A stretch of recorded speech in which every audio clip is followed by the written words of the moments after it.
पूछ लिया करो, माँ तू कैसे है, माँ तुझे कोई दुख तो नहीं है ना? कभी पूछा है? इतने युवा बैठे हैं, कभी अपनी बचपन की फोटो दिखाना माँ को और कहना कि माँ देख जब मैं छोटा था ना, देख मैं तेरा सपना था, तूने मेरे लिए सपने देखे थे, तूने मंदिर मंदिर मस्जिद मस्जिद मेरे लिए दुआएं मांगी थी कि हे परमात्मा मेरी गोद हरी कर दे, मेरे गोद में एक कोख में एक बच्चा दे दे। माँ देख मैं वही छोटा बच्चा हूं, कभी जाके करना घर में, बोलना कि मेरी माँ ये मैं तेरा सपना हूं। जरा चरणों में बैठ करके बोलना, माँ को सोफे में बिठाना, खुद नीचे बैठना और कहना माँ देख तेरा सपना, जरा इतना बता दे कि मैं तेरा सपना पूरा कर रहा हूं या नहीं कर रहा हूं, मैं तेरे सपनों के अनुसार जी रहा हूं या नहीं जी रहा हूं। यही कहूंगा आज यहां से सारे युवा एक कसम खा लें। लोग कह रहे थे यहां से बूचड़ खाना हटाओ, यहां से ये हटाओ, यहां से वो हटाओ। मैं कहता हूं सबसे पहले पुलक सागर कहता है भारत से वृद्धाश्रम हटा दीजिए। एक भी वृद्धाश्रम नहीं होना चाहिए, एक भी ओल्ड हाउस नहीं होना चाहिए, एक भी अनाथ आश्रम नहीं होना चाहिए, एक भी विधवा आश्रम नहीं होना चाहिए। हर माँ की जगह वृद्धाश्रम में नहीं, माँ की जगह मन के मंदिर में हुआ करती है। कि ब्रह्मा ने मुझे बनाया या नहीं बनाया मुझे नहीं पता, लेकिन मेरी माँ ने मुझे जरूर बनाया है, मेरे माता पिता ने मेरा निर्माण जरूर किया है। किसी भगवान ने हमें इस धरती पर भेजा हो या ना भेजा हो, लेकिन माता पिता हमें इस धरती पर लेकर जरूर आए हैं। इसलिए मैं इतना कहता हूं कि कोई विष्णु हमारा पालन करते हैं या नहीं करते, करते हैं तो अच्छी बात, नहीं करते तो कोई प्रॉब्लम, कोई दिक्कत की बात नहीं।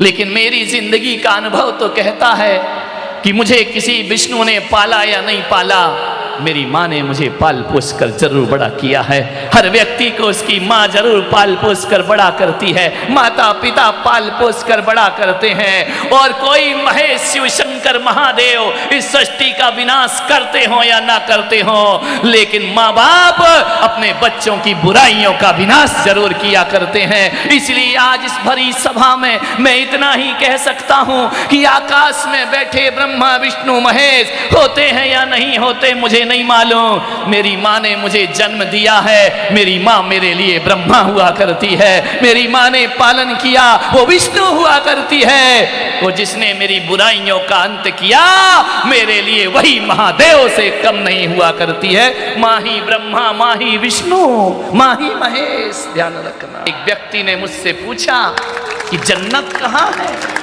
एक व्यक्ति ने मुझसे पूछा कि जन्नत कहाँ है, मैंने बेहिचक कह दिया मेरी माँ जहां है जन्नत वहां है। ध्यान रखो प्यारी प्यारी भव्य आत्मा, आज की जो समस्या है बड़ी सार्वजनिक समस्या है।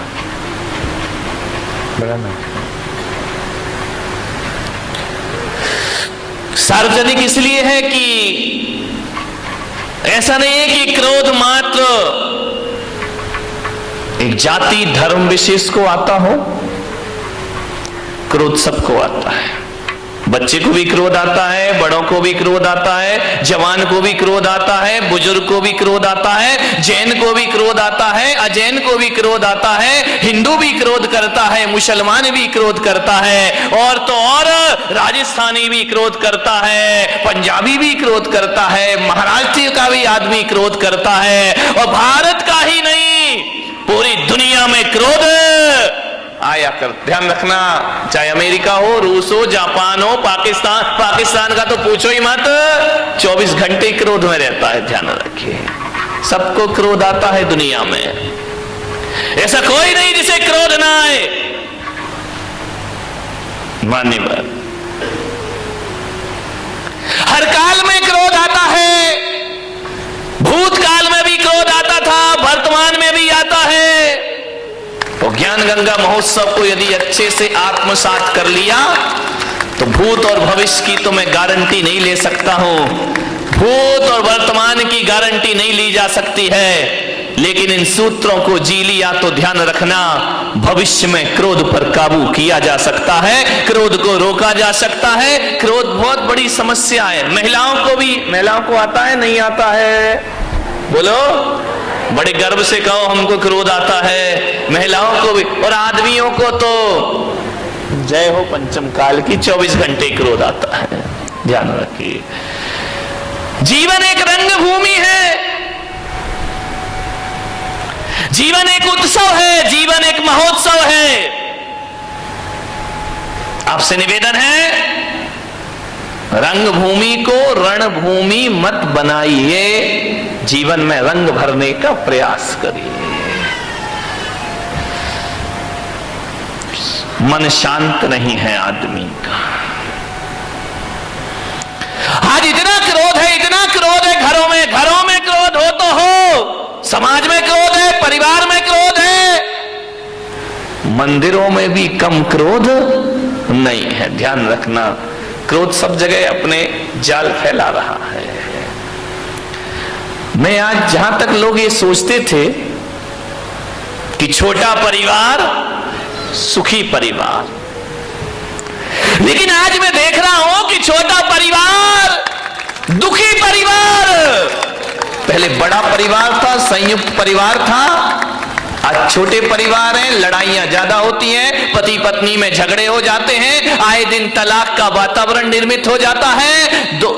अब झगड़े किससे? आदमी का स्वभाव लड़ना झगड़ना है। जब संयुक्त परिवार थे तो आदमी लड़ता था, झगड़ता था, एक दूसरे से बातचीत हो जाती थी। जहां 4 बर्तन होते थे वहां खटपट तो कौन बोला होती थी और होएगी। मुझे मालूम है, मेरे प्रवचन से तुम कोई भी सुधरने वाले नहीं हो। मैं कितना भी बोलूं, तुम्हें तो वही करना है जो करना है। लेकिन फिर भी मैं कहता हूं, इस हजारों की जन्मेदिनी में यदि 1-2 परिवार में ही परिवर्तन आ गया तो मेरा बोलना और सार्थक सफल हो जाए। 1-2 लोग ही सुधर गए तो बहुत है।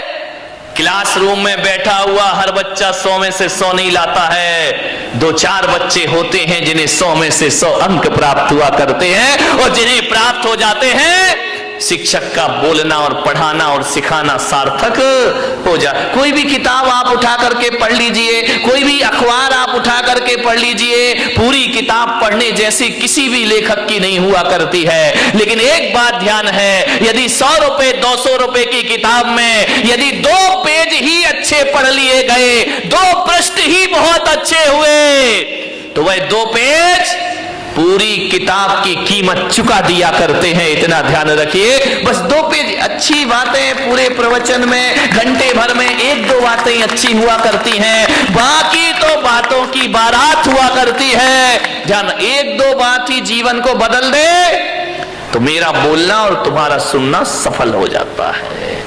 हर जगह क्रोध है, आज क्रोध ज्यादा है।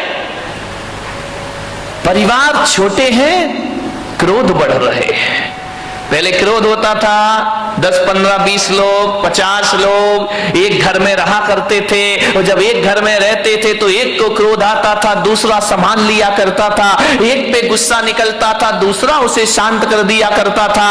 यदि बुजुर्गों ने किसी को डांट दिया तो मम्मी उसे पुचकार लिया करती थी, मम्मी ने डांट दिया तो चाची पुचकार लिया करती थी, चाची ने डांट दिया बुआ उसे सीने से लगा लिया करती थी। मत रो, चलता है, कोई बात नहीं है। क्रोध बट जाता था।